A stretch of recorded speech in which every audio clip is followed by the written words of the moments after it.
even suffered for it in prison. You tried to bring in a Sefer Torah to your prison, and you were reprimanded for it, etc. So how could this happen, that a religious Jew like you, and you chose to be religious on your own, you were raised in a secular household, how could you been guilty of these things given your commitment to faith? Well, I think people make, and I was asked this in different terms, I was asked this by Leslie Stahl from the 60 Minutes piece, and I think people make the mistake, and not that you do, but people make the mistake to think that somebody who's religious is necessarily a saint, okay, necessarily perfect or pure. I'm a sinner like anyone else, and I make mistakes like anyone else, and I think with me, what happened was I set off on a voyage to accomplish certain things. And like when one sets off on a voyage on a ship, you have a sextant that's supposed to keep you on course. But if your sextant is 1 degree off, you won't notice it necessarily at first. The stars all look fine, everything looked right. Maybe toward the middle of your voyage, you're not really going to notice it. You might think, that shouldn't be there. But all right, I'm going according to what I have decided is okay. But then by the end of your voyage, you crash somewhere that you don't know where it is. And ultimately, that's probably the best analogy with me. I set out in the lobbying world. I had a bunch of clients who I liked and loved and had causes that I support and thought were great. And they had urgent matters that were going to cost them billions of dollars, and I solved them. And in doing so, I charged them a lot of money, which fees were negotiated up front, were agreed to up front, and at the end of it, as I say, the return for them was immense. So in doing so, and I should note that unfortunately, one of my difficulties is I'm hyper-competitive. And so when I'm in a fight or I'm in an effort, I'm there to win. Now, that is not necessarily consistent always with a religious world outlook. But again, I'm a human being, and that's one of the passions that informed my activities. When I jumped into something, I was passionate about it. I was really excited about it. I put everything into it. And so, entering the lobbying world, lobbying is basically a series of battles, a series of wars, it's a series of mini campaigns. And so, as the general of the army of 40 lobbyists who worked for me, when we entered to fight on behalf of these good clients, at first we were playing by the Marquess of Queensberry's rules, and we were having success. And as the days wore on, we were undefeated. And unfortunately, one of the worst things that can happen to a football team, to be honest with you, is being undefeated. Because you start doing things to protect being undefeated instead of winning the Super Bowl, let's just say. And you see this time and again in football. So similarly with me, again, working hard for these clients, whom I love, whose causes were good, fighting and battling the lobbying world, which is not exactly made up of a room of nuns. Okay, I mean, these are tough characters, beating them, beating back the opponents of my clients who had nothing but ill will for them, and making for them a lot of money and making for me a lot of money. And then my wife and I giving this money away. I'm trying to give you a picture as to how in my mind, it wasn't a matter of I thought I was doing something wrong. I didn't think I was doing something wrong. But what I didn't do was and what I should have done, and what I paid dearly for, is I should have stepped out of the forest and looked at those trees from a vantage point that I didn't give myself. I didn't take that moment. And so the Torah says, not that I'm sorry, all right, but that bribery blinds the eyes of the wise. All right, now again, not that I was wise. But the culture or the world that I was in essence, enticed me to keep going. You had to win at all costs. Win at all costs, and again, winning for good people, doing good things with the money, all of those contributed a bit to justifying your behavior. Right. I mean, but and not even realizing. I didn't step back and say, you know what am I doing in this lobbying world? What am I doing, in essence, bribing congressmen instead? Why am I doing this? Yeah, I'm in a world where that's unfortunately normal. All right. I didn't innovate any of this myself. I didn't create the take a congressman to the football game idea. I just did it to the extreme. So all of these things, unfortunately, is what blinded me to what I should have seen, which I now see, obviously. And I wish I could say that while I was doing it, I came to this epiphany, And I realized it was wrong, and I stopped. I didn't. It took a 2x4 across my head and laying in a gutter bleeding for me to look up and go, goodness, how did I get here? And that's unfortunately the process that brought me to. Okay, but let's just go back for a second, because I'm very interested in this question. You know, you gave the example of, I don't know, a captain at sea, and he sees the stars, and he has to align himself. Now, I would assume that in an analogy, as we are religious people, that the stars are our religious principles and our values. We try to align ourselves with those values beyond the law, beyond what American law is, beyond what a crime is. So you were supporting all of these causes, and you were very charitable, and you decided after watching Kindergarten from the age of 12, you would become Orthodox, and you celebrated Not quite Orthodox. like that, Okay, yeah, well, that's what the yeah. book says. All right. But you did all this on your own. So the question becomes, where did the fault lie? How can a religious man, you're right, we religious people are, as I said before, there are no Jesus figures in Judaism. We're reading the book of Genesis right now, which is very open about the shortcomings of its heroes. But the fault has to lie somewhere. A lot of people say that the problem with religion is that it becomes, the emphasis is put on the ritual, but people do not internalize the message sufficiently when it comes to the moral and the ethical. In other words, while you were doing all this, would you have eaten shrimp? Probably No, not. of course not. Okay. Would you have eaten a double bacon cheeseburger? No. No. Okay. I haven't tasted one yet. But you were prepared to do these other things. So in other words, sometimes we are criticized legitimately of allowing the ritual to supersede the ethical. Did that become an issue? Did you understand that the Judaism to which you are committed, that we're all committed, also demands this great, moral excellence, moral adherence? Or was it the case of, you're quoting the Talmud, I want to quote the Talmud about sin as well. The Talmud says something very, very interesting. When we make a mistake the first time, we feel bad about it. Maimonides regret. We do the second time, we sort of rationalize it. Rabbi Yisrael Salanter adds, by the time you do the third time, it becomes a mitzvah. You actually, there's a good reason I'm doing this. In other words, you had good reason in your own mind to do what you were doing because you were supporting all these worthy causes.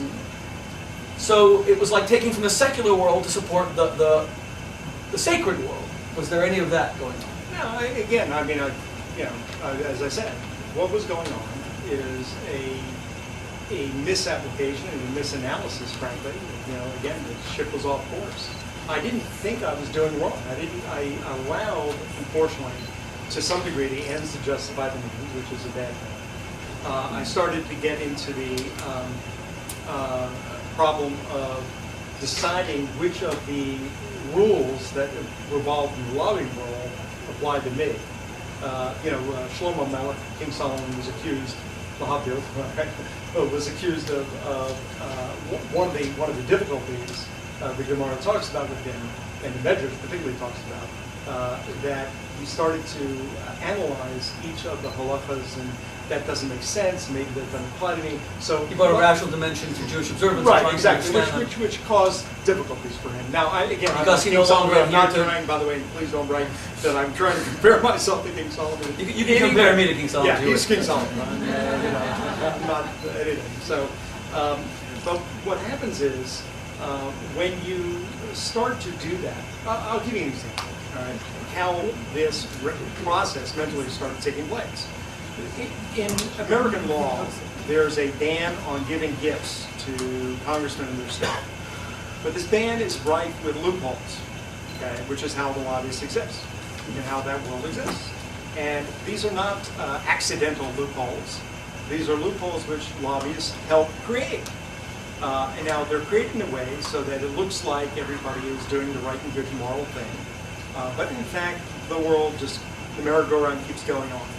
Now, one of these loopholes is as follows. There is a loophole that if a government gives a gift, or a government gives a travel or a gratuity or anything, it is exempted from the gift ban. So if you represent the government of New Jersey in Washington, and you have the government of New Jersey has purchased tickets to go see the Redskins, okay, and somebody wants to suffer enough to go watch the Redskins, and they get tickets to go see the Redskins, that is a legal act to do. Now, I represented Indian tribal governments among my clients. In Washington, at least when I was lobbying, I don't know what the current status of the law is, the U.S. Senate would recognize Indian tribal governments as tribal governments, as governments, exempted from the give back. So, and I was their agent, these tribes. So when we bought $1.5 million worth of tickets every year, which is what we did on behalf of these clients, to the sporting events, to the Redskins and the Wizards and the Capitals and all the other feckless sports teams of Washington, in concerts and whatnot, we could give out to the U.S. Senate, the senators and their staff, unlimited amounts of tickets. The House, though, House of Representatives, did not recognize tribal governments as governments. So the gift ban applied there. Now, this, of course, is a silly distinction. Either they're a government or they're not a government, and then how are they a government in the Senate, they're not a government in the House? I mean, it's just idiocy. Ultimately, what my staff, it wasn't I alone, but what we started doing is thinking, that's dumb. The governments are not governments. So in doing you that, rewrote the rules for yourself. Yeah, we rewrote the because rules. you decided that this was a dumb law. And so one of the things I learned from my experience, which, by the way, one of the things I learned from my experience was there are no such things as little laws. There are no such things. There are laws. There are rules. That's it. That's the rule. Live under the rules. Now, I learned that pretty quickly after my fall. I came to that. When I went to prison. Because of your fall. Yeah, I mean, I fell, of course. Everything happened because of my fall. I'm ashamed to tell you, I'm trying to be honest in my public appearances and on TV, and, you know, sometimes it's shocking to the people who hear me, but I wish it were not true. But if I was not decapitated, I would tonight not be sitting here with you. I would be in Washington running a fundraiser for a congressman. I would be doing exactly what I was doing before. I did not see it. It required for me, and it's a flaw in my character, and I'm sorry that it is like that, it required my execution for me to realize where I was holding. So, as a consequence of that, I now try to follow every rule. Now, it upsets my kids when they drive with me, by the way, because now I'm not going to drive under the speed limit, and I'm constantly getting, what are you doing? And now, the part of it is fear of going back to prison. I mean, hopefully nobody else in this room has been to prison. Actually, if you have been to prison, we're not supposed to be in the same room together, so you know, that's one of the rules for felons. You don't have to admit you're in prison, just sit quietly. But hopefully none of you have spent a night in prison. I've spent 1,299 nights in prison. All right? The nightmare that I live every night is waking up that I'm walking back on the prison compound. All right? Every night I wake up with this nightmare. So now that's a horrible thing, but in a certain respect, it's a good thing because it means that during the daytime, when the temptation to break a rule comes along, my thought processes, unlike before, are don't do that because you're going to wind up living your nightmare again, which unfortunately is true. I'm on probation, so indeed it is true. So anyway, all of that is sort of informed where I'm holding and where I'm. Well, I appreciate the sincerity very much. Look,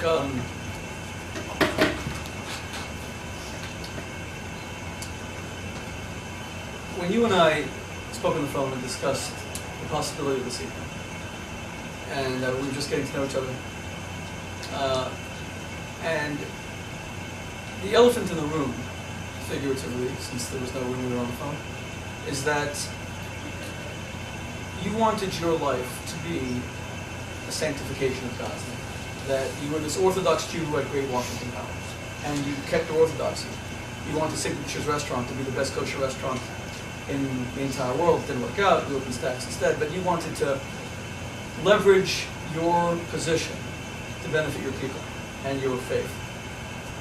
But the opposite happened. You desecrated your faith, and you desecrated God's name. And I didn't want to say that, but you said it on the phone, and you said that, I'll let you say it yourself, but from what I recall, you said that one of the greatest sources of pain for you was the knowledge that you had made a chilul Hashem, your words, a desecration of God's name. From the time I was a little boy, as an Orthodox Jewish boy being raised in Miami Beach, Florida, I was told that my highest achievement in life would be if I could sanctify God's name with my actions, with my life, with my words, with my behavior, and that the greatest sin would be if I would desecrate God's name, wearing a yarmulke on my head.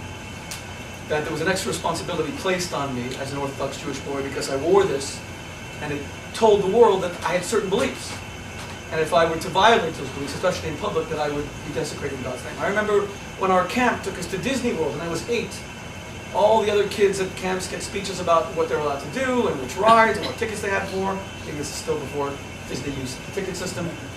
But we got this whole speech, as we got off the bus, that we were Jewish kids with our tzitzis out, and with our yarmulkes out, and people would watch how we behaved. And if we cut lines, or if we ran around like hooligans, people would say, look at those Jewish kids. That was a speech that was ingrained. So given that you went through this process, and you did later, as I mentioned before, wrestle at the time of your sentencing, appearing before a judge, and your plea, as to whether you should wear yarmulke,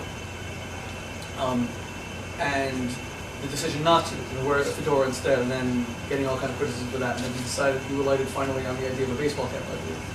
Talk to us a little bit about that. What this idea of sanctification of God's name and desecration of God's name was in your life, and whether you're trying to now reverse that process through this honesty and acknowledgement of error in trying to sanctify God. Well, like every good person, you set out to try to do good. You don't set out to be evil. You don't set out to, or you shouldn't at least set out to do harm. I tried to use every resource that was put at my disposal to do good. Mr. Abramoff was doing a Fox television interview, and he's just arrived. We welcome him, and thank you very much for joining us.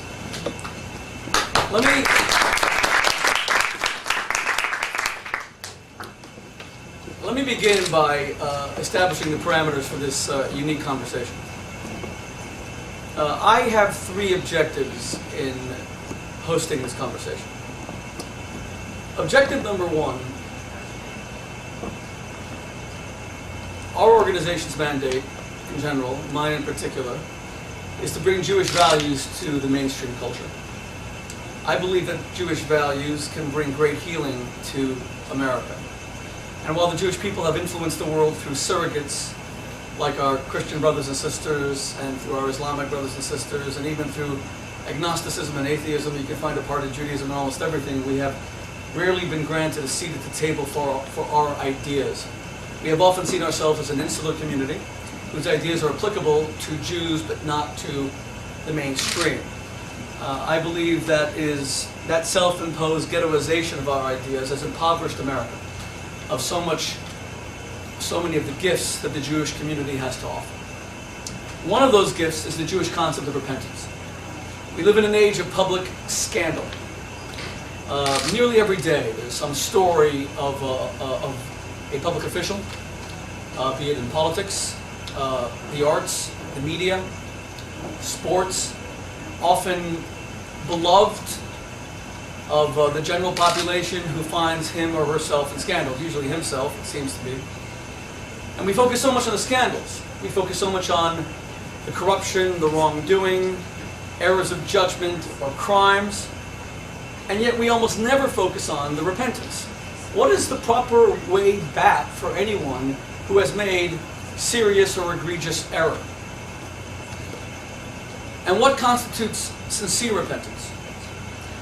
I am not a part of a people, less so am I a representative of a religion that believes that one strike and you're out. And that's largely because Judaism has no Jesus-like figures. We have no one who is perfect. There isn't a single member, figure of our Bible who is infallible. There is no such thing as a papal infallibility in our faith. That means that every person wrestles with good and evil. Every person struggles to do the right amid a predilection to do otherwise. So people are going to behave virtuously, and at times they're going to behave in the opposite manner. What does one do after a fall? So that is our first objective, to discuss renewal and repentance. I actually wrote a book by the title Renewal. Amazingly, I think it's the one book of mine that is not here tonight. We'll prepare better next time. And since Jack has embarked on a path of renewal and repentance, I want this to be a very serious, very spiritual conversation. As such, we advertised it as exactly that. something about repentance and renewal. Our objective tonight is not to talk about salacious details of things of which Jack was accused, or to which he pled guilty, or for which he served time in federal prison. Some of that, of course, will come up, but that is not our principal objective. Less so is our objective to only investigate what America can do to stem the corruption, which is largely the subject of Jack's book, which I'm holding right here, and which I spent the past week reading. I specifically told Jack that this should not be a book event. His books are available, but that's not what this is about either. This is about a spiritual conversation held in a synagogue about the Jewish ideas of repentance and how it applies to public figures in particular. Objective number 2 is indeed to talk about how we can stem corruption in government. 9% of Americans approve of Congress. That's not that high. President Obama struggles with approval ratings of 40%, hovering just about there. There's, in the Republican presidential race, and there's a debate on tonight for Iowa, every week there seems to be another front-runner, which seems to indicate that people get very disillusioned with the candidates very quickly. Our political leaders do not have our confidence. How can that change? And that is a very important conversation, because our country is in peril. And it can only be healed through leadership based on integrity, and based on values, and based on principles. Finally, while this is not an exercise in public rehabilitation of Jack Abramoff, indeed, while he and I have spoken on the phone probably 4 or 5 times in our entire life, this is the first time we've met. We met for the first time about 5 minutes ago. But I am not oblivious to the fact that Jack Abramoff is an Orthodox Jew, who was always told the world he's an Orthodox Jew, who wrestled with questions of how much he should acknowledge his Orthodox Judaism when he was being sentenced. There's a very interesting discussion in his book about that. Should he have worn a yarmulke? He decided to wear a fedora. He later got criticized for dressing up like mafia, when really he was wrestling with the question of, am I bringing my people and my religion, my faith into disrepute? I'm not oblivious to those questions. And in that sense, I want to demonstrate to our community, the Jewish community to whom we principally advertise this event, that there is a path back for all of us, in nearly all cases, with rare exceptions. I see no path back for killers and terrorists and people who intentionally rob others of life. There may indeed be no path back, as Elie Wiesel seemed to imply, for someone like, even guilty of financial crimes, like the greatest Ponzi schemer in all history, Madoff. Interestingly, I've enjoyed a warm relationship with Elie Wiesel for many, many years, ever since I hosted him at Oxford University 2 decades ago, and yet he feels very strongly about the Madoff question. Well, that can be debated. There are people for whom Judaism says there is no path back. But for the overwhelming majority, there is. And I applaud Jack's decision to attempt to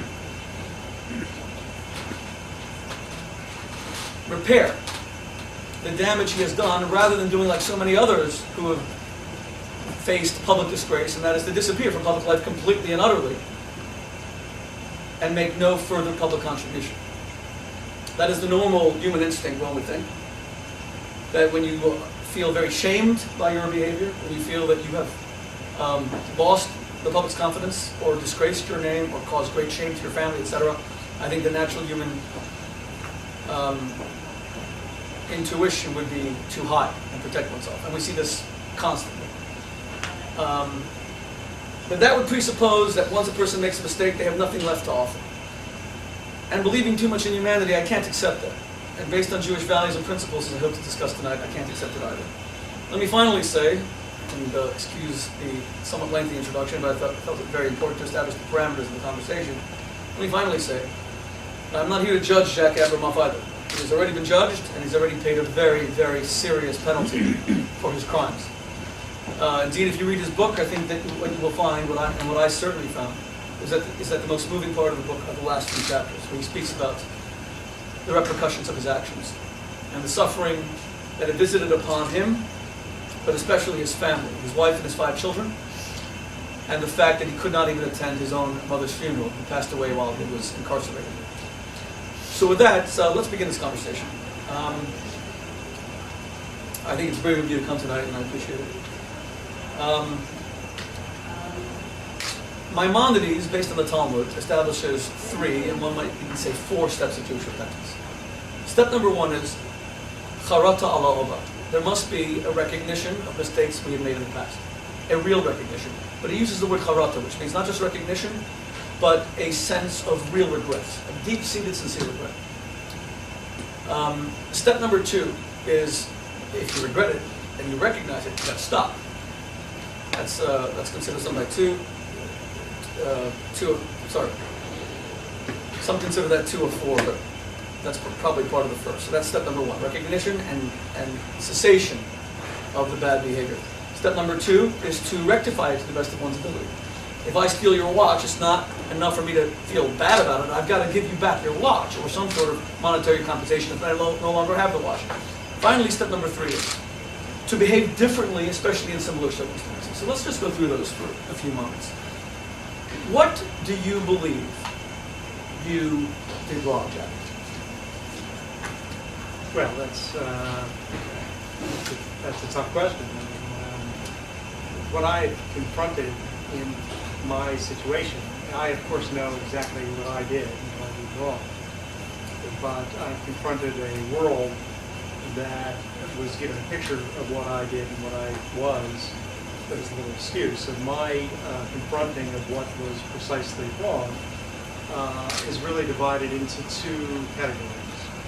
One is the categories of things that I did that were illegal, where I crossed the line, where I pushed over envelopes that I shouldn't have, and we'll get into that in a second of those words. And the second was what I did that was wrong that was legal. And that was an area that at the end, in final analysis and after reflection, many years of reflection since the end of my career, I've had an opportunity to sort of analyze both the world I was in and my role in that world. And while virtually most of the activities in that world were tragically legal, and it gets, I think, a little bit to the corruption discussion of the government that we have, so I have 2 areas. In terms of what I did that was illegal, in terms of what I pled to, they were very specific things. I don't, obviously to fully amplify these, I need to explain the context, and I don't know to what degree folks here are familiar with the details of my background. But I had clients. There are 3 things. I had clients. Yeah, we don't have to go into very deep detail. Okay. I mean, I'm happy to. I think some people, your story is known to many, whether through the media or some people may have seen the movie Casino Jack. I don't know how accurate you consider that. Yeah, the movies. It's Hollywood. 2 movies were. Yeah, I mean, you can't base people who base their life on Hollywood are going to be obviously disappointed. But in general, you said the first was you pled to. In general, I had clients that I served and served well, that I charged about $80 million in fees to, my firms and I, that we delivered about $6 billion worth of benefits to. But in doing that, and that was fun. Now that was misportrayed publicly, but that was what that was. In doing that, I recommended to my clients companies to solve some of their extra Washington problems not in Washington, that I participated with to help solve those problems. They were basically maintaining their market share of their efforts and their businesses. And I didn't reveal to my clients that I was sharing in the profit of those companies. So that was number 1. Number 2, my wife and I broke halacha that one should limit one's charitable giving to 20%, which the son of the Rambam actually wrote virtually an entire sefer about. But one should give between 10 and 20%, and he gave away really, frankly, at the end of it, it was added up to about 80% to charitable and communal efforts that we funded and supported. The problem is, though, beyond that, what I would do is clients who owed me money, instead of having to pay me, I directed them to just give the money directly to the charities. And in doing so, unfortunately, I committed tax fraud. by evading, even though it was a relatively small amount, it's still an evasion of the tax laws, and therefore that was the second leg of it. The third leg is more related to the lobbying side, where I provided a series of meals, tickets to ball games, and travel and golf, and basically everything I could provide in my unfortunate role in the old days as a lobbyist to members of Congress and their staff who are public servants. And it wasn't called bribery, but that's really what it is. And by doing so, violated what they had to call honest services fraud, because technically in American law, bribery is really where you give somebody something and you say, will you vote for X? Quid pro quo. But it was bribery, certainly, unfortunately, but that was it. So those are the three areas in terms of the actual, thank you. Those are the three areas that where I crossed the boundary in terms of the law. And if that was it, fine. That would be great. Well, it would be great. It's terrible, and I went to prison for a long time for it. But I was involved in a world that I aggressively participated in, and was the tip of the spear of a very corrupt system that, yes, I broke the law when I pushed over those lines, but I went up to every line. And so as I look back, that was the essence of my perfidy. Okay. Although, where's the recording? Daniel, does anyone have it? The Olympus recording. Hey, can someone find it? You don't have it? Okay, let's go back for a moment. You're here in the synagogue. You're wearing a yarmulke, and I'm wearing a yarmulke. We're both religious Jews. We try to live by Judaism's teachings. You were extraordinarily generous. Your worst critics acknowledge that. You gave a lot of charity. And you supported so many things in Washington, D.C., including Stack's Delicatessen, where I used to eat, the local Jewish day school, etc. But it's not a mitzvah. It's not a virtuous deed to, for lack of a better example, to be Robin Hood, right? To take unlawfully from one area to give to another. You believe in Judaism. You believe in these principles. So how did this happen? So often, we religious people are accused of hypocrisy. It's the one thing that people love lodging against religious people. Oh, they preach one thing and they practice another. And religious hypocrisy has been the reason, I think, that a lot of people who would otherwise have much greater faith in faith are losing that, not their faith, but losing their confidence in religion. Whether it's pedophile priest scandals that permeated the news for a decade. Whether it's in Israel recently seeing pictures of religious Jewish settlers, many of whom are very brave people, but attacking an army base, that's preposterous. But you are a man who believes in these principles, believes in your Judaism. Others. They saw the lobbying side too. The kids would come to some of the sporting events, and they met all these people. Not all, but many of the congressmen. And I raised my kids to basically say, look, you're not a saint, you're not going to be perfect, just do your best. I, for better or for worse, told my children that I hope they get good grades, but the truth is what's more important is be a mensch. You know, be there when people need you. Don't be disloyal to your friends. But don't be somebody who turns your back on strangers who need help. And they saw that that's the life I led. Now, they knew that I made mistakes, and they knew that I went over the line, and they knew that I was severely punished.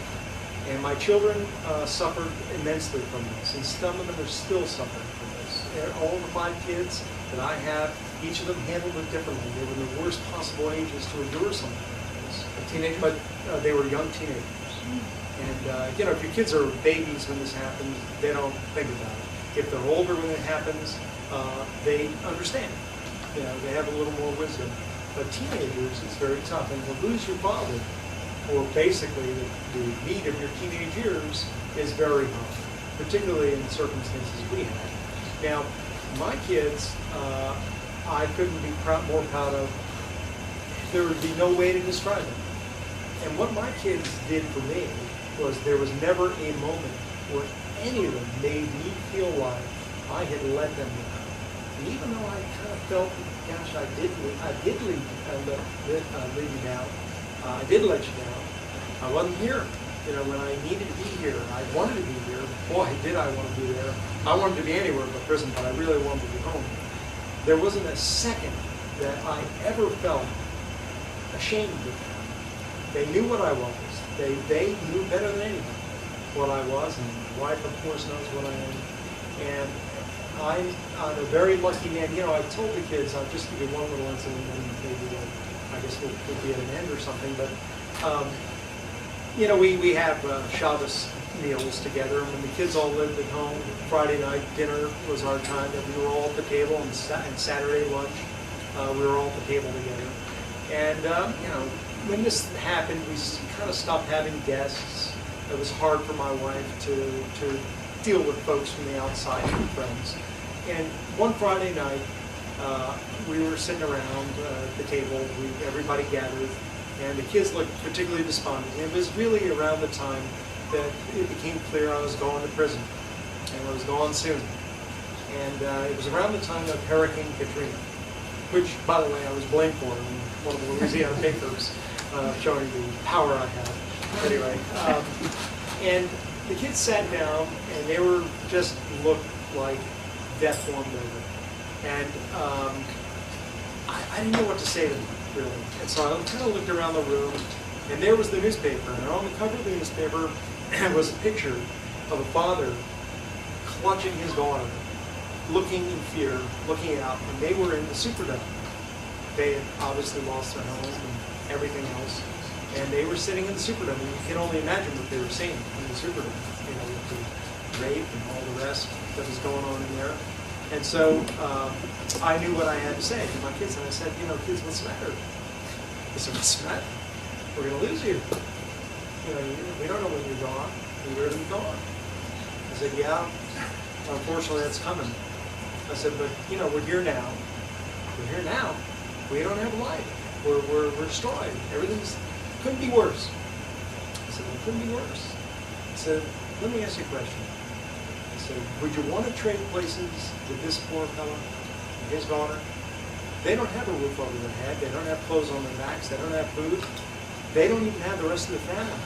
We have all of them. And no matter how bad it is, it can always be worse. Somebody else has got it worse. And so we just have to hold on to each other and realize and be grateful for what we do have, not what we're lacking. And frankly, we're really not lacking. You're going to be lacking me soon, but you're not lacking anything else right now. And just keep that in mind. And I think that moment was important in our family. And so as a consequence, no, I didn't feel that way with my kids. They never made me feel that way. Any yes or no here, because I was just given a card saying that we're supposed to be leaving at 10 o'clock. Well, that's interesting. Did you ask them for forgiveness? Yeah, I think I did. I don't remember the moment I did. I don't think it was only one time. I'm used to saying I'm sorry. And I'm certain it was to them too. And to your wife? Sure. To everybody. To everybody. I didn't say it to the dogs, all right, because they didn't speak English, but every other living thing around me I did. Okay. But thank you very much for your candor and for your honesty, and it's greatly appreciated.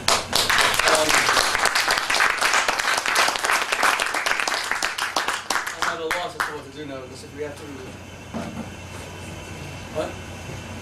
10 more minutes. No, it's late. What do you say? 10 more minutes. 10 minutes. We'll make it 10 minutes. How do we do the questions? Did we write them, or people going to raise Yeah, we their wrote hands? them. Daniel has them. Okay.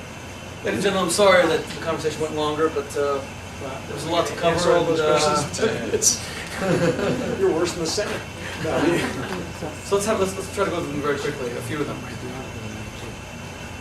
Well, okay.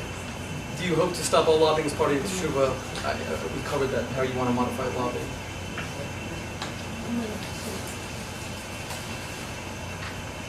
Did you meet anyone decent in prison? Yep, I did. I met People you didn't think would be decent? Yeah. Someone asked me to give to Torah on a regular basis in prison. Every day. Every day. I learned 1,645 blocks a mile, pages at a time. Not that I was counting.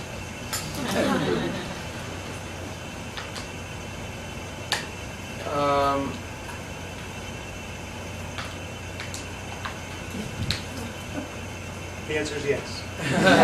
This is a long one, and it's very philosophical. Whoever wrote this makes a good point, but it's not how we're going to have time for it. He basically says, fine, thank you for your apology, but there are other Jews who've been involved in wrongdoing, and maybe it has to be addressed as a larger issue. That is an interesting thing, and we'll have to do another night about it. I think all of us who claim to be religious, from evangelical Christians to Orthodox Jews to Hindus and Buddhists and Muslims, have to accept that the world is beginning to perceive religion as being too ritually focused, not enough emphasis on the ethical and the moral, and we have to all focus on that and accept it. By the way, when people say to me, like that guy that sits you in prison, oh, you Jews are good at money, or you Jews love money, part of that, of course, is anti-Semitism. But we dare not assist it, and I'm not even looking at crimes right now. Now I'm talking to all of us, who hopefully will not cross lines. If you make $1 million bar mitzvah, if you make $1 million wedding, is that a spiritual celebration, or is that showing your friends that you're very successful? We need to make sure that our Judaism is not that materialistic. And it's not that we Jews love money. We were poor through most of our history, very poor. It's rather that I think we have sometimes the attitude of an immigrant community, that after the Holocaust and after the kind of persecution we faced, we felt that the best way to secure our longevity was through financial prosperity. This way we could support pro-Israel candidates, for example. But the problem is, if you lose your spiritual soul in so doing, and materialism in general is a problem in the Jewish community. I'm not talking about crimes here, I'm talking about materialism in the Jewish community. I believe it is a problem. I wrote a whole book about it called The Blessing of Enough. That, when do you reach the blessing of enough? That I have enough, and now I'm going to spend more time with my kids, study more Torah, etc. Honor the Shabbos instead of ever working on Shabbos. So that does deserve a whole evening, and we've done evenings like this in the past, and we continue to. Do you have any idea why Arizona Republican Senator John Cobb declared war on online gaming in the U.S.? He doesn't like gambling. Okay.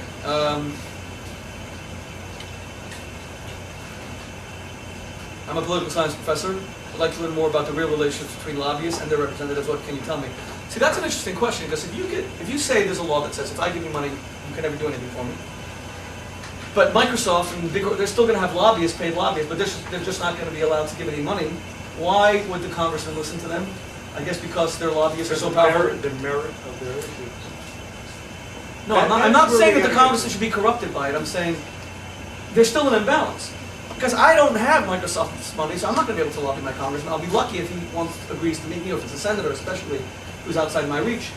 But these big corporations, they hire the most powerful firms, and they'll be able to reach them. The imbalance is not going to disappear. Well, it's not going to disappear overnight, but it will disappear if you stop the exodus from Capitol Hill to K Street, all right, which will take time to correct the balance, and you eliminate the money, then frankly, a lobbyist is, at that point, what it should be, which is an advocate to pay some benefits. Okay, I think we've covered most of them. Look, ladies and gentlemen, tonight was a different kind of evening. I hope that you all got a lot out of it. I thank you, Jack, for being very candid and very forthright. And I wish you success on your journey. I think teshuva is a very important thing. When you and I first discussed this evening, I'll conclude with this. I said to you on the phone that my passion is to bring Jewish values to the mainstream and have them heard. And that the Jewish value of repentance is so important because it's slightly different to the Christian idea of repentance. In Christianity, there's a lot of emphasis on the penitent being very sincere. It's about the heart. It's about changing internally. In Judaism, it's much more action-oriented. Because in the final analysis, whether or not you're a good person is far less important to the question of whether you are contributing to the public good. We put the community before the individual. And that's why I agree with you that regardless of what people feel about what you've done, in terms of the truths you're speaking, as Maimonides expressed it so eloquently, Kabbalah emes mish'amru, one must embrace truth regardless of its source. Jack's book is available outside. I read it. It really is a fascinating read. I read it in over a few days. I could barely put it down because it's very fast-paced and it's very interesting. His ideas for reforming the United States indeed have merit, and they should be debated in the public sector. I wish you and your family all the best. And there's one thank you I have to offer you, and that is, I used to, having as someone who goes to D.C. quite a lot, and now there's Eli's, I could D.C. there. But before Eli's, the only place I could eat at was Stack's. So on many occasions, you did save me from an empty stomach, and I appreciate it. I wish I'd saved myself from an empty stomach. So thank you. Thank you all very much for coming, and please make sure you sign up on our mailing list. Happy Hanukkah. I can't take you to dinner by your congressman's law, right? I'm lobbyist John. I can't say, sit down, let's have a meal. Here's a $25 hamburger, okay? Let's sit down and have a Washington hamburger spelled $25. So I can't give you a hamburger. But if I pull out of my pocket $5,000 checks and declare our little dinner in fundraiser and give you these checks, you can have that dinner. That's the loophole, one of them, that's in that law. On the tickets, I can't take you to a football game. But I can say, Congressman, I'd like you to come to a fundraiser in my box at the Redskins Stadium. Happens to be there's a football game going on at the same time. What are you going to do? You know, that is perfectly a fundraiser for him or anyone? For anyone. Okay. He can go to anybody's fundraiser. So what I'm saying is, people look at this and say, oh, well, you banned all these things. These things are taken care of. They're not taken care of. The guy's writing the rules. Okay, but what do you do when people can look? Everyone wants to separate politics from money, but we don't know how, because people need money to run. They have to take out television advertising. They have to print bumper stickers. And now you either get billionaires who self-finance, like Mayor Bloomberg, and that's not fair to people who aren't billionaires, or they're going to have to raise money somehow. So how do you do it? Well, you go back to that strange thing we used to have before What? the advent, which is that party people, bosses? No, that people give resources to candidates who they believe in, and they're not getting things from. And you go back to a non-bribery system. Now, it means there's less money in politics. Okay, so you're saying we shouldn't be lobbying our government at all? No. I'm not against lobbying. Okay, so what I'm against, if Congressman allowing Smith is raising money, right, and people in this community each come give him a check for $1,000, right, and later they want something for their community. They want a new road. They want something. Is that bribery? Well, I think that what I try to make a distinction between is the general good and individual good. But if somebody, let's say Congressman Smith gets a check from the Acme Road Company, and they want a road, because they want to do that road, to me that's bribery. If generally people want their congressman to do things that are generally good, that everybody participates in, to me that falls So what you're outside. saying is that once a person makes a contribution, or a corporation makes a contribution to an elected official, they cannot ask them for anything, period. That's the law you would like to see passed. Yeah, I think, and this is, by the way, North Carolina, a case has just been approved by the Fourth Circuit. It survived the Fourth Circuit banning these kind of contributions. So I believe that that's what's going to happen. Federally. Yeah. Now, someone who works on the Hill can lobby a year later. You're suggesting that they should not be able to lobby ever. Is that correct? That's correct. Lifelong ban. You work on the Hill, even as a junior staffer, you should never be a lobbyist. Why is it important for us to lobby our government in general? Well, the right to petition our government is a constitutional right, Correct. and we have to bail ourselves. But that's the essence of the corruption. No, you're mixing it up. What it is this. I'm not against lobbying, all right? I'm against the imposition giving something of to finance into the lobbying process. Okay, but how could it be? How could it be otherwise? Make it illegal. That's how it could be otherwise. Okay. But not everybody. By the way, not everybody who lobbies gives gratuities, financial gratuities. A small percentage do. Now, they happen to be a large percentage of the lobbyists there, but not everybody who petitions their government is paying you off, basically, giving you a meal or a contribution. That's a small percentage. What I'm saying is that small percentage, the problem is, I would raise millions of dollars for congressmen. Millions. All right? And then you would want things from them in return for your clients. Absolutely, yes. Okay, well, And what I'm saying is that I had an unfair advantage over an average citizen who wants to go and ask. Because they owed you. Of course. Right. I had resources that they didn't have, the average citizen. And so what I'm saying is level the playing field. Allow every American citizen to play according to the merits of their issues, and let congressmen make their decision devoid of bribery. That's what I'm saying. Let's let me focus on one thing that's in the news. Yesterday, Thomas Friedman of the New York Times penned a column, which is still the top of their most emailed list. It outraged a lot of American Jews, not because of the things he said about Israel. He claimed that Israel is sort of losing its soul or losing its way. But it was rather the fact that he said that when Netanyahu got whatever it was, 52 standing ovations from Congress in that address to the joint session, he said, Netanyahu, don't be so impressed because the pro-Israel lobby has bought on Congress. It's quite an allegation that the Jews own Congress. And people were sort of raising their eyebrows thinking, is he just sort of repeating what's been said about the Jews all along? By the oldest anti-Semitic canard that the Jews control the world. But be that as it may, Thomas Friedman will have to respond to that himself. I'm not him. Maybe he didn't mean that, but seems that's what he wrote. Let's take that as an example, though. I believe that the United States should support Israel. I think the United States should support Israel for many reasons. First of all, I think it's an American-style democracy in the Middle East.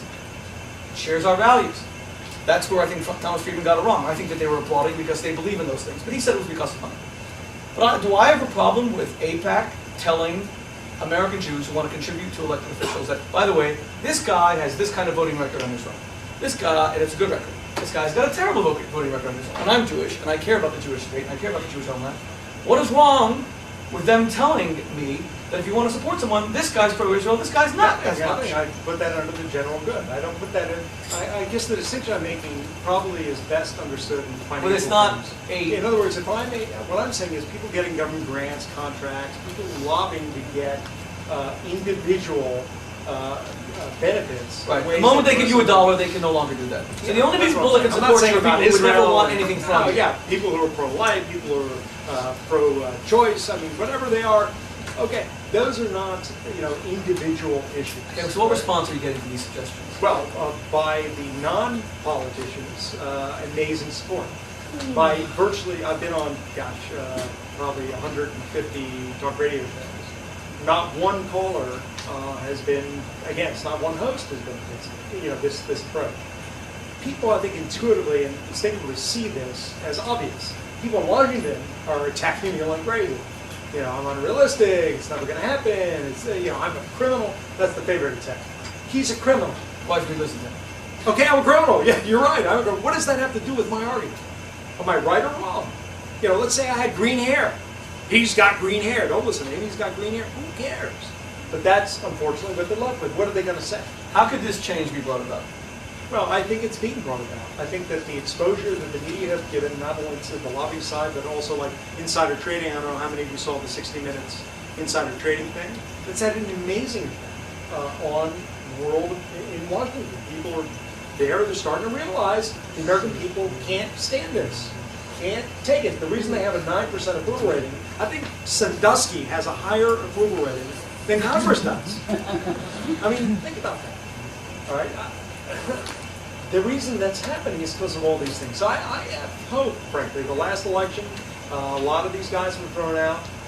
And Well, you're essentially saying that I can't imagine corporations are going to continue to support any candidates because the moment they give money to a candidate, they can never get anything from that candidate. Right. So if you're a massive multinational and you have 1,000 businesses under your umbrella, Can't give it all. well, that's Look, good. part of the thing also, I don't think anybody disagrees that there's too much money coursing around in these races. To run for the U.S. Senate, you now need mid-8-figure numbers.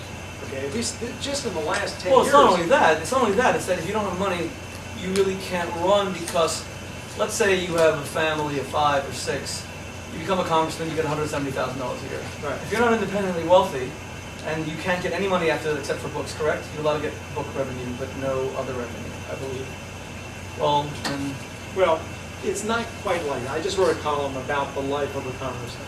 They live like oligarchs. They don't live like paupers. really? Yes. Their salary is... Why are some all these Let the me Republican get- freshmen who are sleeping on their couches inside their I offices? knew a congressman, listen to this, I had a congressman, I won't name him, he was a nice guy, he was chairman of the committee, and I used to take him to play golf. And we'd go play golf, and I don't know how many of you play golf, but when you play golf out in the woods, if you're in the woods near the fairway, there's usually a lot of golf balls from bad golfers who would hit them in the woods, right? So this congressman, he'd go play golf, and he'd run into the woods. Just run into the woods and come back, 2 big handfuls of golf balls. And I said, what are you doing? He says, look at these golf balls. I found all these golf balls out there. Look, I got golf balls now for the next few months. I said, first I said, if you need golf balls, I can buy you golf balls. Oh, no, I don't want these golf balls. So I said, okay. Now the same guy was sleeping on his couch in his office. They actually barred him because it was, unseemly. So they wouldn't let them. Some of them still do it, but they actually made a rule against it. So he was sleeping on his couch. He told me that, I used to be close to Congressman DeLay, and DeLay was for a long time the whip of the Congress, which means, of the Republicans, which means that he's in charge of all the votes, which means that all the Republican members would come to his office to see how are they voting and things like that. So he would always put out, sometimes, unfortunately aided by me, big food spreads for the members of Congress. This guy would come, he was from Tennessee, this guy, he would come in every night, he told me, and I'd get dinner in Congressman DeLay's office, okay, for me and my 4 kids. So I said, really? He said, yeah. And on it went. So it turns out... But DeLay's allowed. Is DeLay allowed to do that? Yeah, he's allowed. Well, he wasn't necessarily allowed when we provided the food, but he was allowed generally to do that. All right, the point was, this guy was living like a pauper, but his political action committee was funding a lifestyle for him that I only dreamed about life. Didn't dream about, I didn't want to live a life like that. Homes and this and planes and that and jewelry and whatnot. And he was running around town finding golf balls. And to me, right, I was seeing him find these old golf balls. And is that legal for a PAC to pay for personal effects?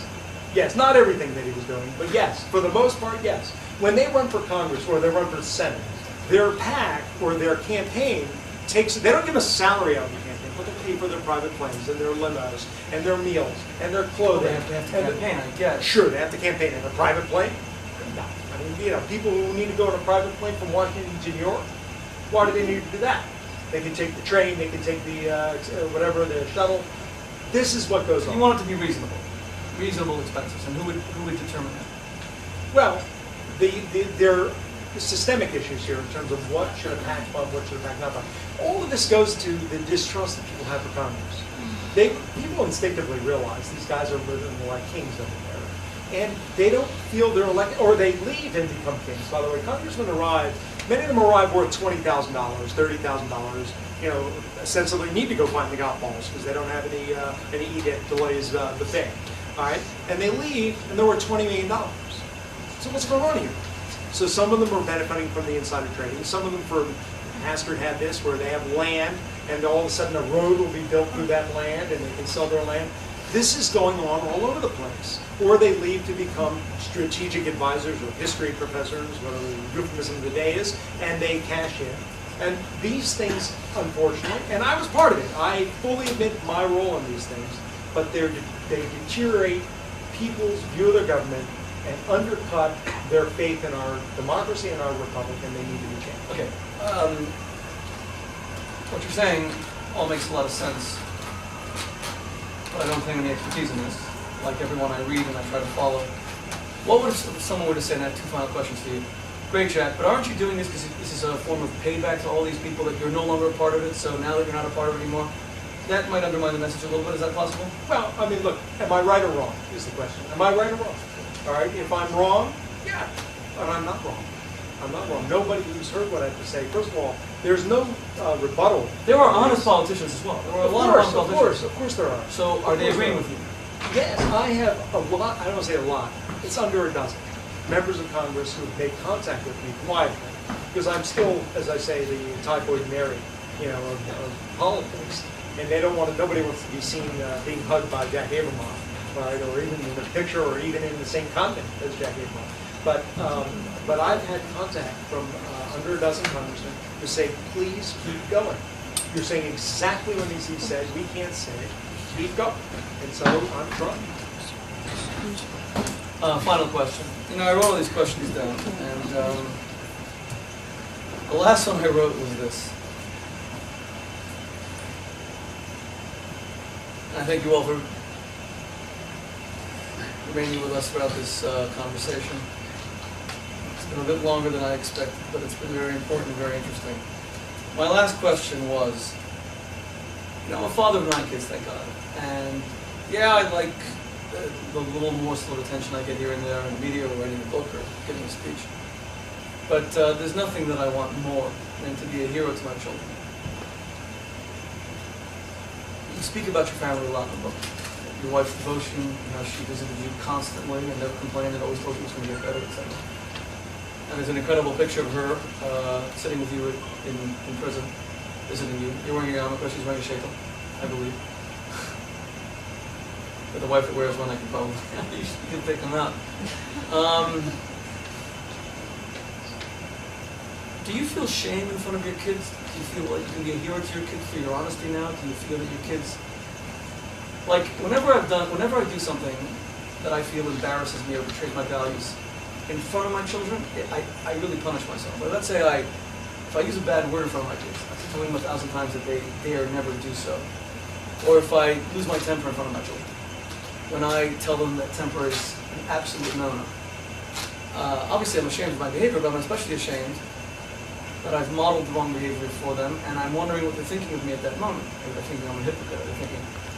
And this can happen, several times a week. So you have 5 children, you've raised them as Orthodox Jews. Are you a hero to them? And can you be a hero to them in the future? Well, you have to ask my kids whether I'm a hero to them. Like, they certainly act like I'm a hero to them. Let me tell you a little bit about my kids and what they went through. Not just in this scandal, because that was a horrible part of it. But, we have 5 children. And as I said, we supported a lot of institutions and schools. And what people didn't know, and I think I mentioned in the book, besides our 5 children, we also had 7 other children who lived in our home. Children who didn't have a place to go. Children who didn't have a place to live, who were attending our school. And my children, who were giants in my eyes, gave up their beds for these children. My children saw what my wife and I did every night till 2 in the morning, which is work on schools, work on trying to help these kids, work. You know what? See you later. We're just going to pretend we never knew you. How did you deal with that? How are you dealing with it? Is it still inside you? That's what I'm sort of asking. Because Good question. That's a good question.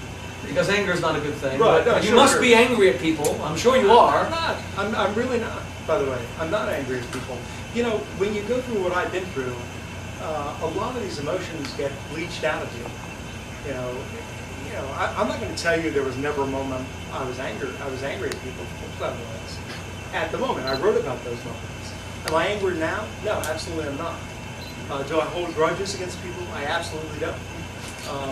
Here, let me give you... But you wouldn't be human if you didn't hold some grudges. There's no point to holding a grudge. What would a grudge do for me?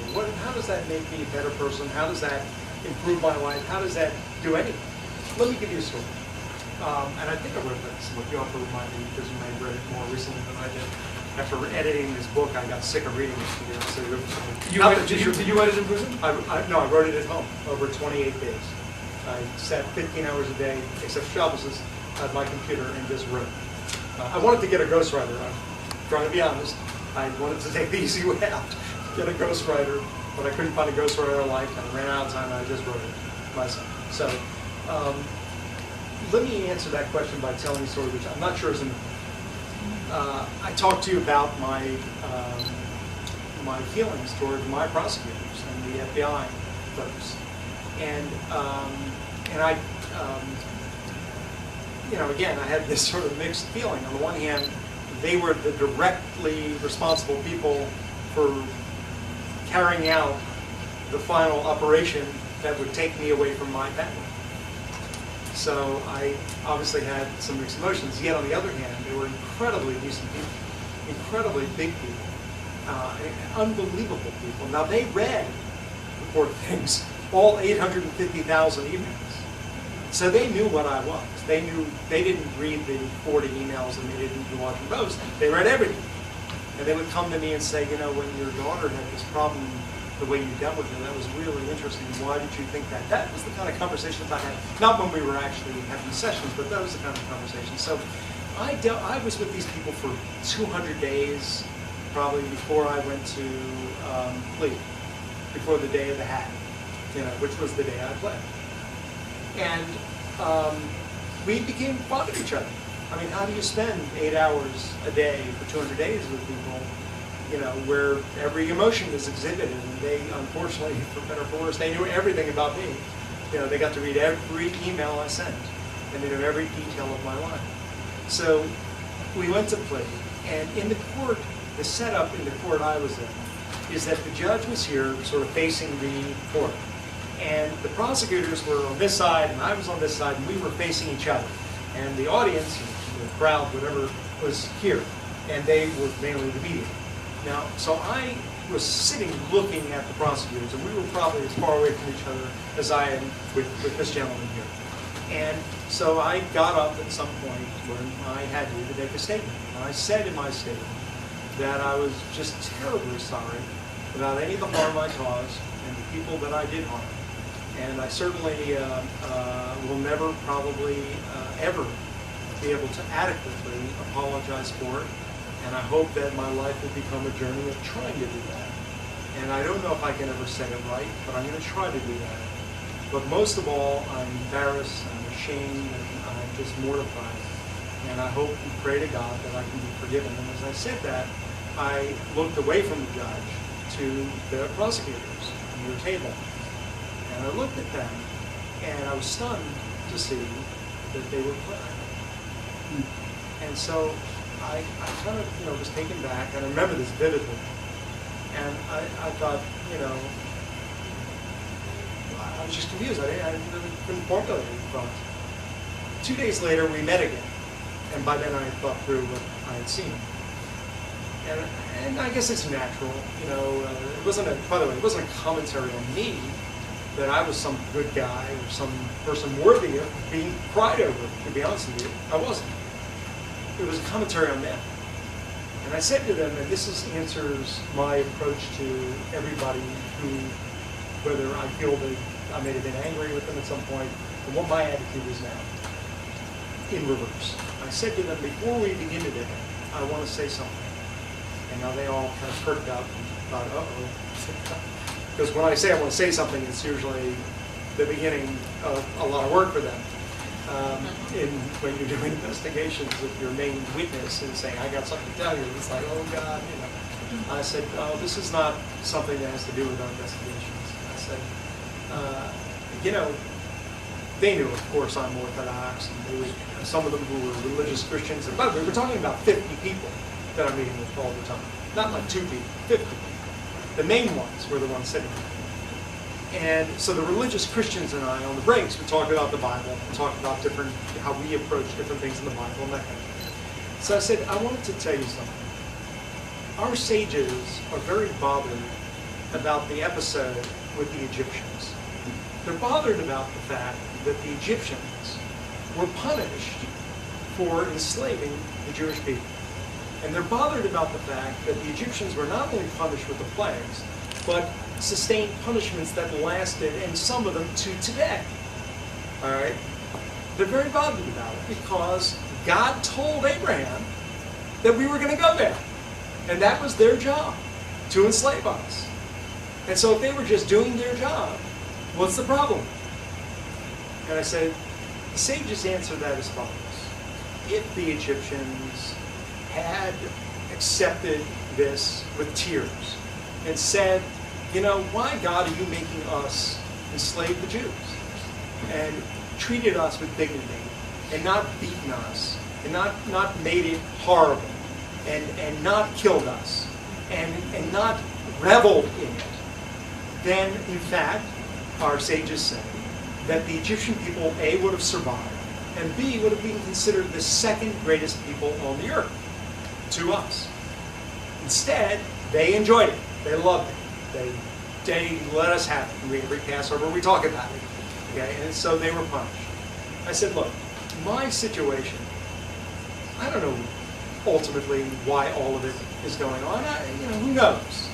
It's bizarre.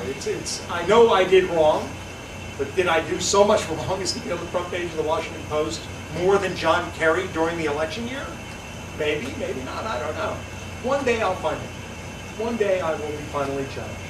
And all of this will get sorted out, and I'll understand all that I really did wrong that I can't comprehend today, and I might get more punishment, by the way, that I didn't already survive on earth. But I got to tell you, I believe that everybody in my situation is going to be judged. Everybody has a role here, as you do in every situation you're in. And some people, as we all know, prosecutors, we all know some of the folks involved did things that were not so kosher in terms of senators who accept money from me and then rail on me for being corrupt, after they took money from me and told me your clients will be just fine, things like that. And they do it, of course, prosecutors. I said some people will be judged harshly, and that's in God's hands. That's not in my hands. And I can tell you this much. When the time comes that you're judged, what you'll be able to do is bring your tears from yesterday, because it was the day before.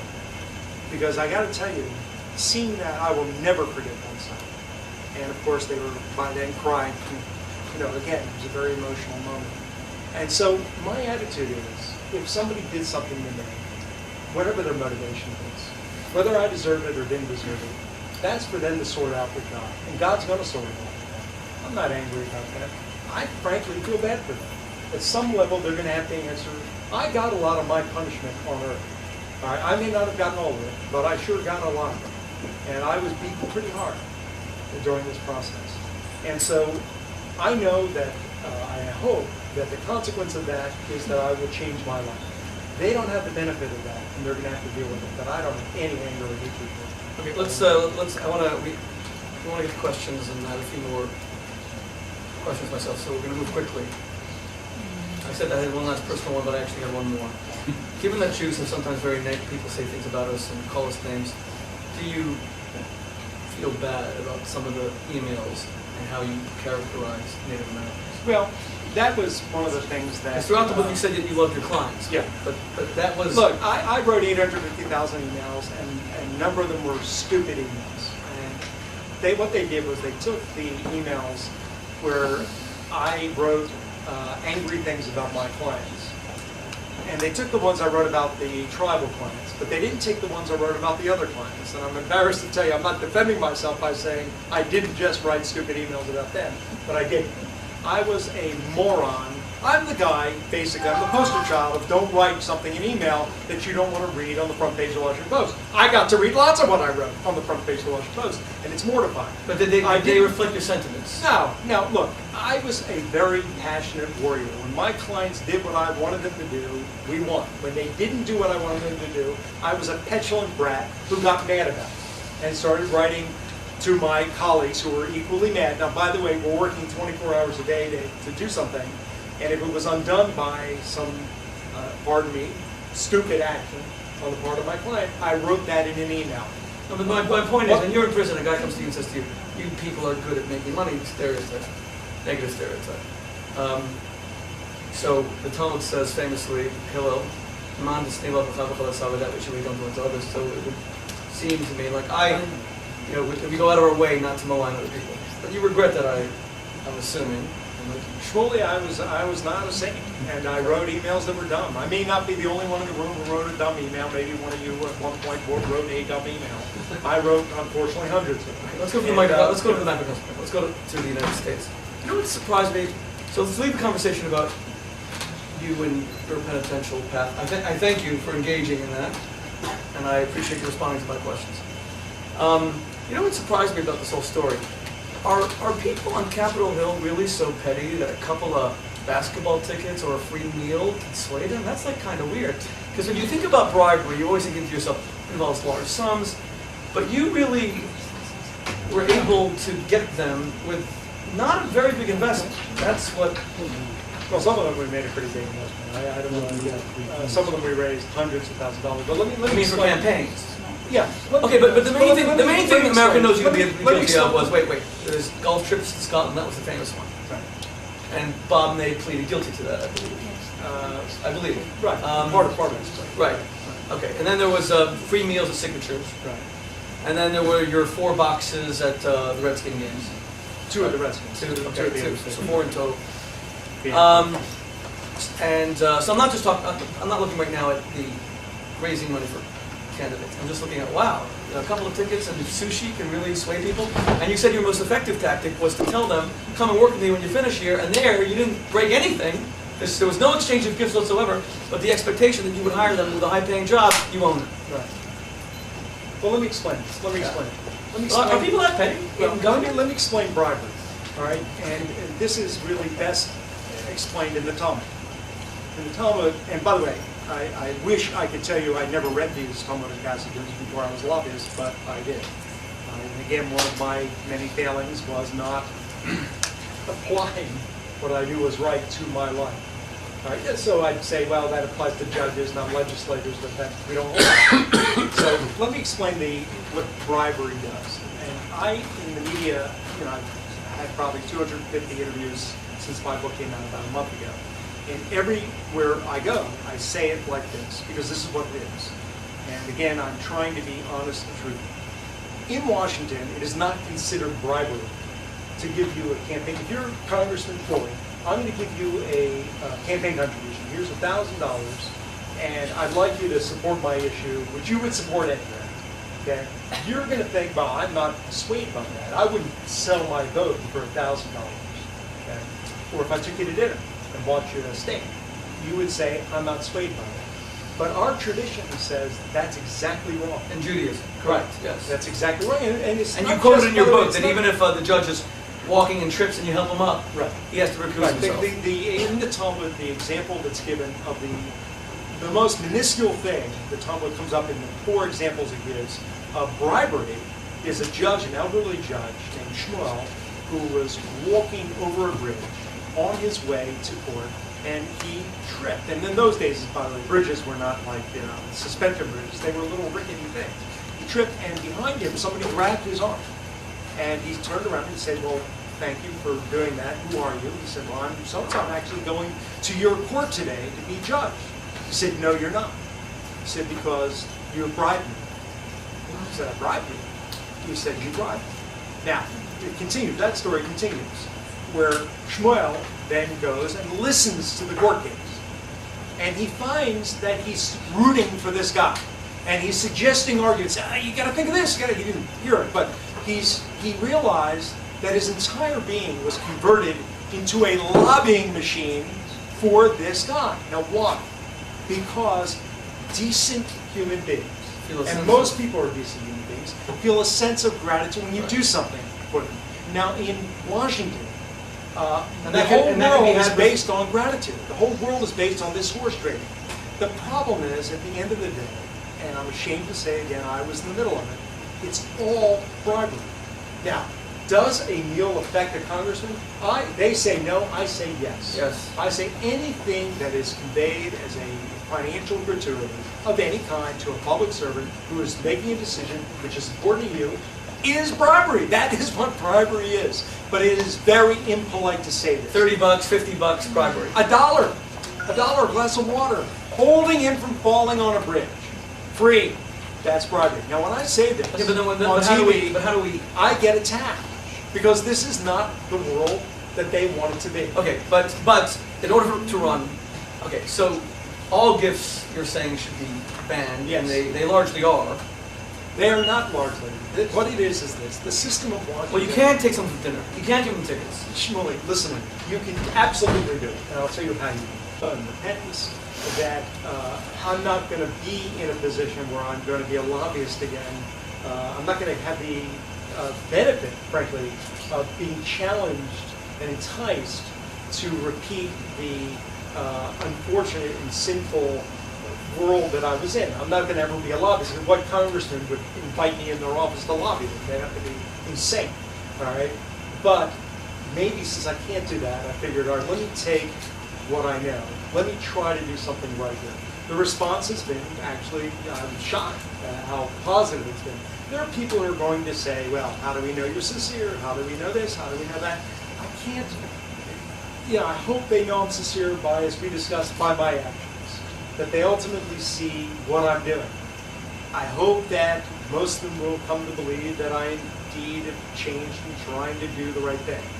I can't sit and worry about everyone feeling that. I hope they will.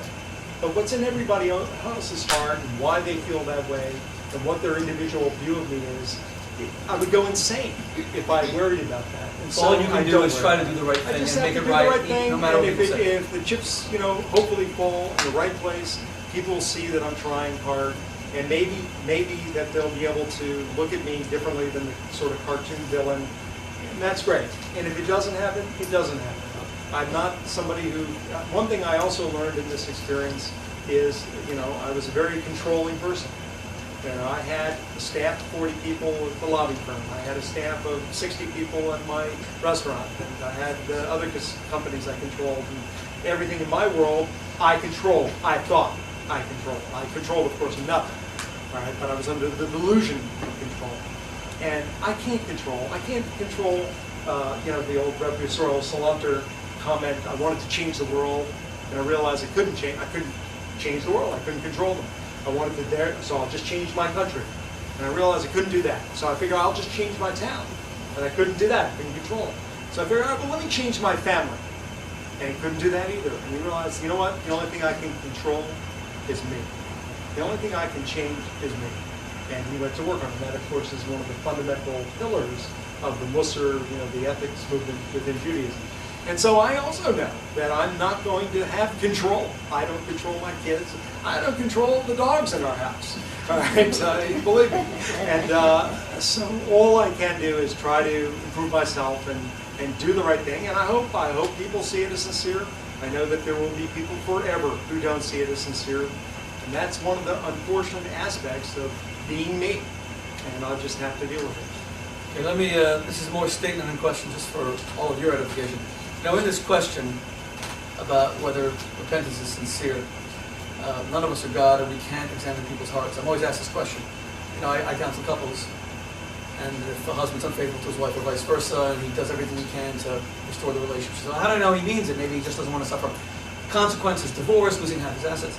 I always say that only God will know that, and that's why when it comes to repentance, we do judge people by their actions and we can't question their sincerity. It's impossible. And we have to give him the benefit of the doubt to an extent.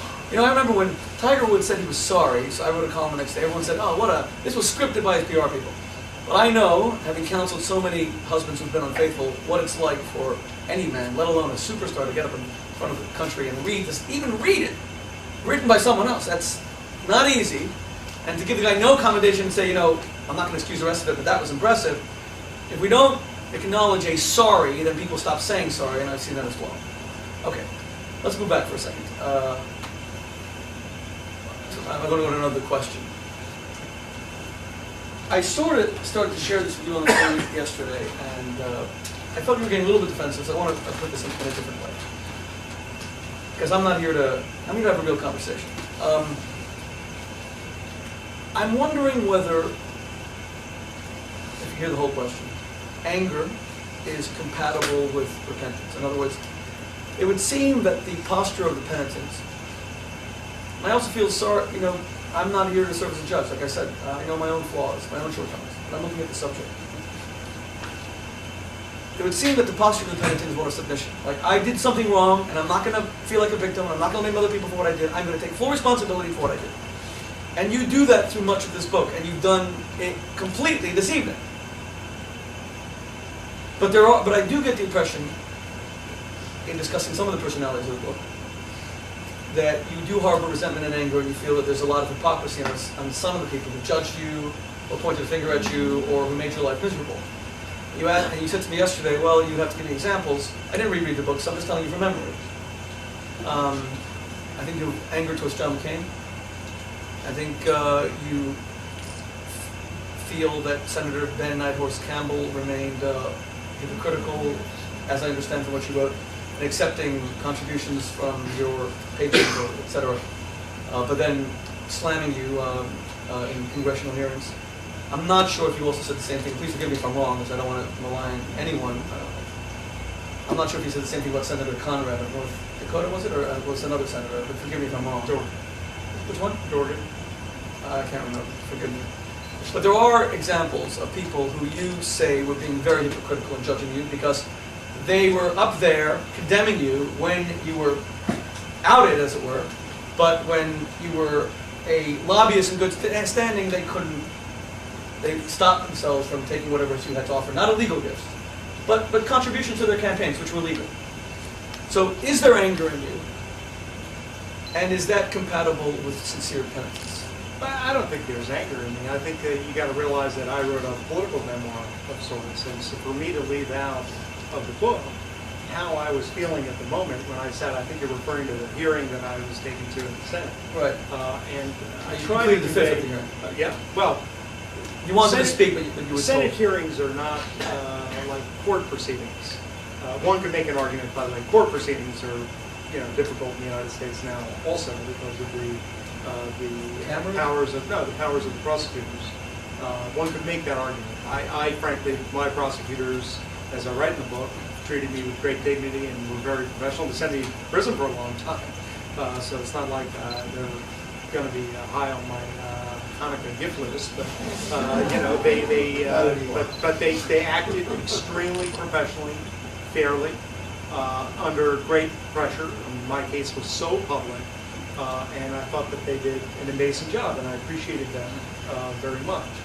And You even wrote to the FBI agents who arrested you and said they were very friendly to you. And yeah, I mean, they were, everybody in the system has treated me. except for that one woman in the prison system. Yeah, I mean, there are obviously a few people who are difficult, but the people from the beginning, don't forget what I was accused of. I was accused of controlling Washington, controlling all these public servants. So when they set about to deal with me, there was this layer that a lot of other prosecutions don't have, which is be careful not to be seen as this guy is controlling you. And I'll tell you what I was told. When the first 18 months, and I'll just share this, it's in the book, the first 18 months that I was in prison, it was pretty difficult. They threw me in the hole for the Torah. They took away my phone, by the way. My mother Phone had, rights. Right, my mother had passed away when I was in prison. And every inmate whose mother and father passed away was sent to their funeral and was given an opportunity to visit them on their deathbed. Well, I wasn't. I wasn't allowed to do that. And I was told that they wouldn't let me do it because of I was so public and all the rest. And they would come to my locker and my bed. I was put into a cubicle, just to give you an idea. We lived in 850 square foot cubicles. 6 men in 150 square feet. That's how we lived. And I was put in, when I got there, in with 5 very hardened drug dealers, inner city drug dealers. And they were fine. They didn't mistreat me or anything. But these folks were constantly engaged in breaking the rules. Now, part of the rules in prison is you're not allowed to have contraband. Now, contraband includes cell phones, cigarettes, alcohol, drugs, MP3 players, etc. Every one of them had every bit of that. All right, I had nothing. But they would come to our cubicle, and I don't know if you know what a shakedown is, but a shakedown is where they come and take all your stuff, throw it all over the place, and look and search your quarters. And so they would come to our cubicle and do my bed and my locker constantly. And finally they came to me. First job was in the kitchen. The kitchen's the worst job in the prison because it's hot and it's steamy and it's miserable. So they put me in the kitchen, wash dishes. Okay, that's fine. 12 cents an hour, so at least the money was good. And so I'm in the kitchen, and in comes one of the guards who, the second night I was there, and I didn't write this in the book. The second night I was there, brought me in a room and said, "You think you're something, don't you?" And I said, "What?" He said, "You think you're something. Big shot, you show up here, all these cameras are here, and these helicopters, like I brought them, right? Okay, media, make sure you're there for me." I said, "Well, sir, no, I'm an inmate." He said, "That's right, you're nothing, you're dirt." I said, "Yes, sir, that's right." And he said, when you're here, why don't you put yourself to some use?" Okay, I said, "Yes, sir, I will." And that's how I spoke to every staffer the entire time I was there. And I said, "Yes, sir." He said, "Why don't you teach some classes to these boys?" Okay, so I wanted to say, I didn't know I was in a juvenile facility, but okay, you didn't mean boys that. So I said, "Yes, sir." He said, "Why don't you teach them about money? You people know about money." So now I wore it on in prison. Okay, I didn't wear it on Capitol Hill, it was dangerous, but I did wear it in prison. All right, and so I said to him, he said, "You people know about money." So I said, you mean lobbyists? Like that. I don't know. So he said, "You know what I mean." You people. I said, well, I don't know much about money, sir. I frankly gave all my money away to charity. I don't believe that. I said, well, it's on the internet. I don't have time to read the internet about you. Okay, yes, sir. Anyway, got kicked out of there. This guy would come to my cue and shake it down. So one day he comes to the kitchen. I'm working in the kitchen. And he comes in, he says, Abramoff! I said, yes, sir. He said, stand over there against the wall, which is usually the beginning of a bad experience, by the way, in prison or anywhere. And I said, okay. I stood against the wall. He says, what's the rule about books? I said, what? Sorry? He said, books. How many books are you allowed to have? So it was in the rules, and you're supposed to read the rules. And I said, 10? 5 books. You don't know that? I gave you that information in orientation. 5 books. Okay, yes, sir. You know how many books are in your locker? No. 7. Now, I wanted to say, well, too much reading is certainly the problem in this prison. So I'm glad you sort of called me out on this. But this was the attitude there for the first 18 months when I was there.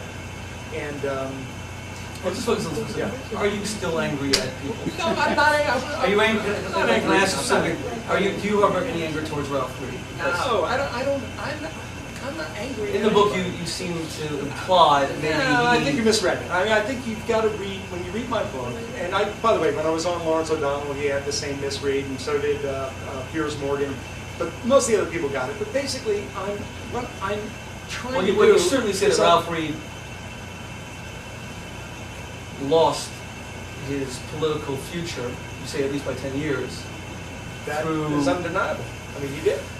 He did. What happened? Are you guys in communication? No, I'm not in communication with Ralph. The way it is with me is... Do you feel that you discovered who your real friends are and who your friends aren't? Well, that's a difficult question. People ask that all the time.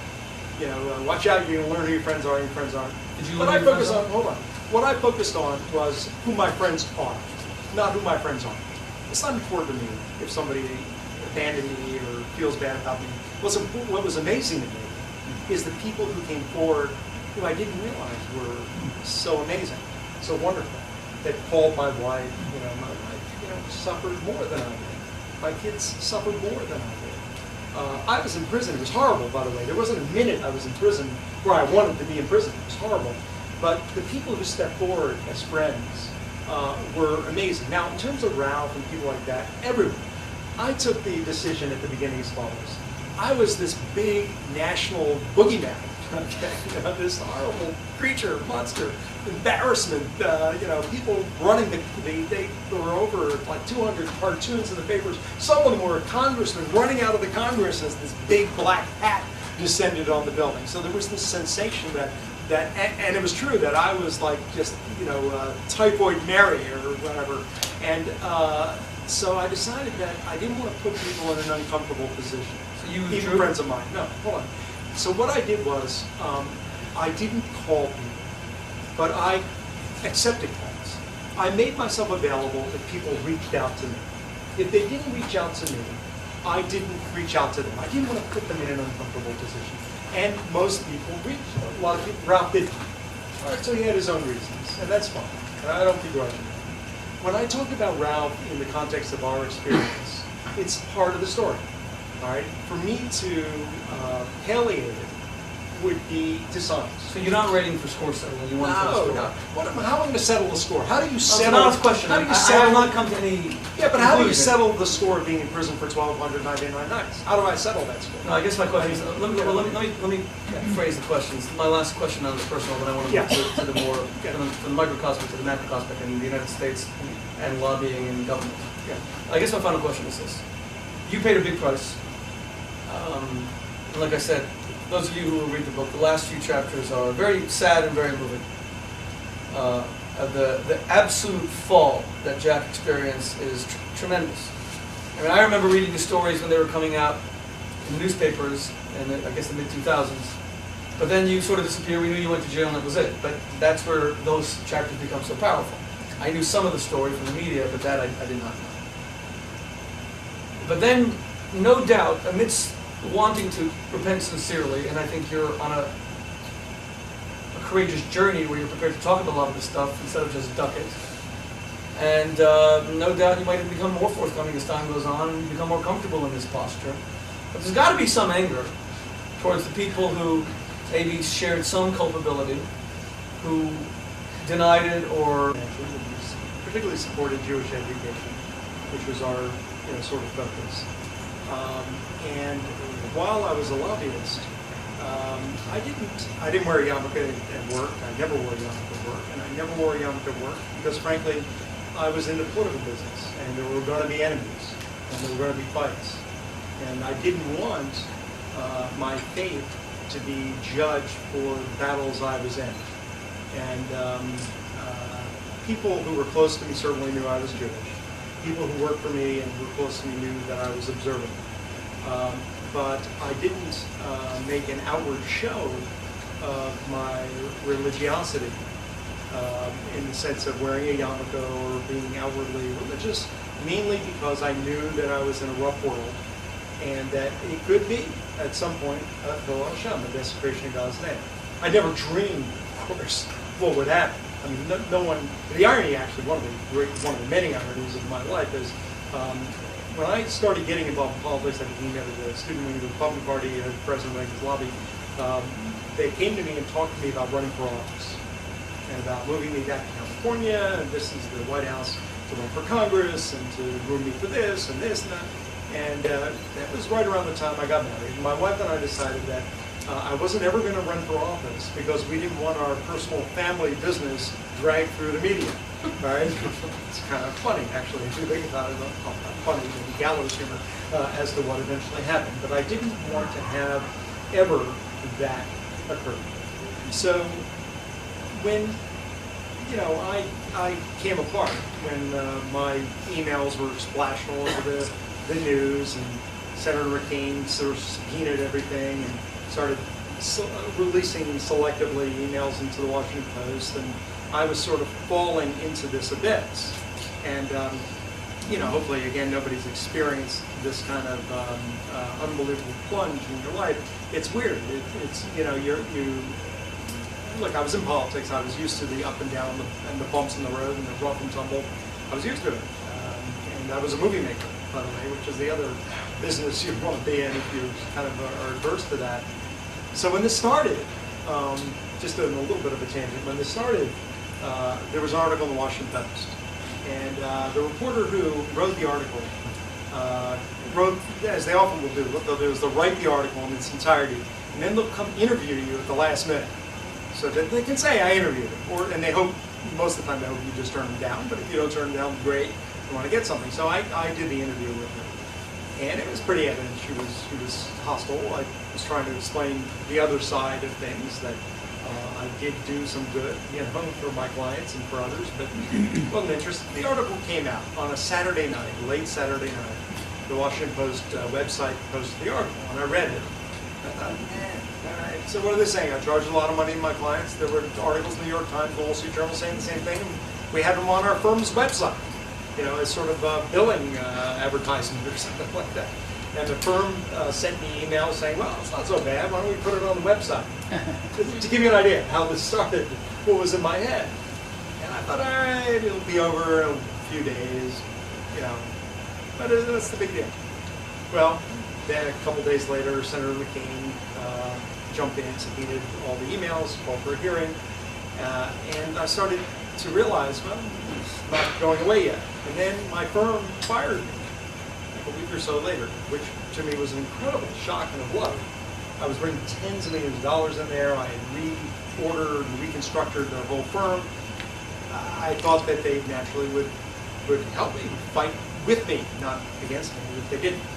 At that moment, I realized, this isn't going away. I still thought, by the way, I was going to wind up landing somewhere and keep being a lobbyist, by the way. I mean, at that moment. And so, but I hired a lawyer. When you hire a lawyer, it's kind of like a big mark in these big road marks. And hired a lawyer and kept falling. And it got worse and worse, and every day there was some new email that they found some boneheaded email. Look, I wrote 850,000 emails over the course of about 9 years. I had diarrhea of the fingers. I just wrote everything in email. Every thought that coursed through my pea brain went into my emails. All right, and unfortunately, some of these were stupid and boneheaded, and jocular and dumb, and yeah, I could explain them in the context of what I did. Not a good explanation. All right, but didn't matter. Nobody was asking for my explanations, and I kept falling and kept falling. And Let me interject here for just a moment. I'm sorry. So I would like to also get back to this issue of desecration of God's name and sanctification of God's name, and whether one can reverse that. But on the subject of the emails, one of the areas. Well, let me continue. I know what you're going to. Let me get there. Yeah. Let me get there. So I'm trying to give a sensation of what it is like to go through this. Okay, to go through this kind of fall, and because it really didn't impact my faith in the sense that I don't think throughout this whole thing my faith has changed. I mean, I believe in God as strongly before, middle, and after. I think that I started to realize God was speaking to me through some heavy blows. All right, That God was admonishing you. Yeah. That God was punishing you Yes, of course. for what you had done. Well, of course. And did you see part of the punishment as having desecrated his name because, in addition to being any ordinary lobbyist, you were Jack Abramov? Well, I mean, who there was a owned, limit. There was a limit. Who owned a kosher deli. There was a limit to that because look, here's the thing. And I spoke with my rabbis, who are my spiritual leaders and advisors about this, because I was very concerned about it. Because there's actually the halachas regarding Hillel Hashem are very stringent and very difficult, and so we really spend a lot of time learning the halachas, learning the portion on these halachas, and drilling deep into the areas, and amazing amount of stuff, and learning the halachas being the laws right. Sorry. that govern desecration of God's name. Right, and so a lot of the rabbinic sages over the years talked about this issue, and it was a great concern to me that, I didn't set out to obviously desecrate God's name, but this was in part what was going on because the media were writing about me as an Orthodox Jew. The Washington Post continually used that, correct? Everybody did, and it was, a lot of the Jewish community got very upset at them for doing that. There were a slew of letters to the Post, which they didn't print a lot of them, and I saw them, saying, "What are you doing with this Orthodox Jewish thing? It's not if the guy's Catholic. You're not writing he's Catholic every article." And I don't tend to look at anything that happened to me as anti-Semitism. I just don't believe that. Okay, what happened to me is because of what I did, not because of what others did. There may be others who participated in one way or another, nefariously, not nefariously. That's not my business. They've got to sort that out. I've got to sort me out, and I got sorted out pretty harshly. And so ultimately what I found was a period of about 2 years of falling without not only being able to find a branch to grab a hold of, but without finding a place to land. And it really wasn't until the day I entered prison and the door shuts behind you, and you've all seen the movies and heard the noise. And saying goodbye to your family. And saying goodbye to my family, and you hear the noise of that door shutting, and it means something. They strip you of all your clothing. They strip you of every possession. The only thing I got to keep my reading glasses, my yarmulke, my tzitzis, my talis, tefillin, and a sitter. That was it. And everything else, they ship home to your family. You can imagine what it feels like to be a family and have your loved one's clothing arrive in a box from the prison. They bring you in there, and they sit you down, and they say to you, "Where do you want your body shipped if you die in here?" Right, that's the first question you get in prison. And and I'm, what? Die in here? Am I going to die in here? And they're not joking around. Actually, just as a side little thing, one of the, there were different inmates in the prison, and one of the guys who came in was a bit of a jokester. This guy was a chef, and he was involved in some fraud or something. They gave him a year, and so he came in, and he arrived in the camp. And, we don't know who's coming. We don't know what's going on. The guy arrives, and he's a bit of a jokester, and he says, they put me in the hole. Now, the hole, by the way, which I was in because of the Torah that we tried to get with the chaplain, the hole is what they call solitary confinement.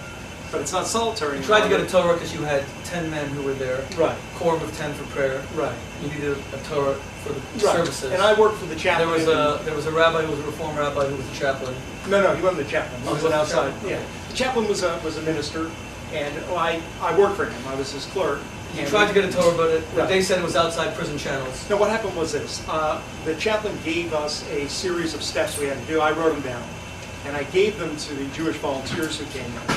And by doing that, I committed a crime. By I didn't circumventing- realize it was actually a violation of rule. By I circumvented circumventing- the mail system of prison.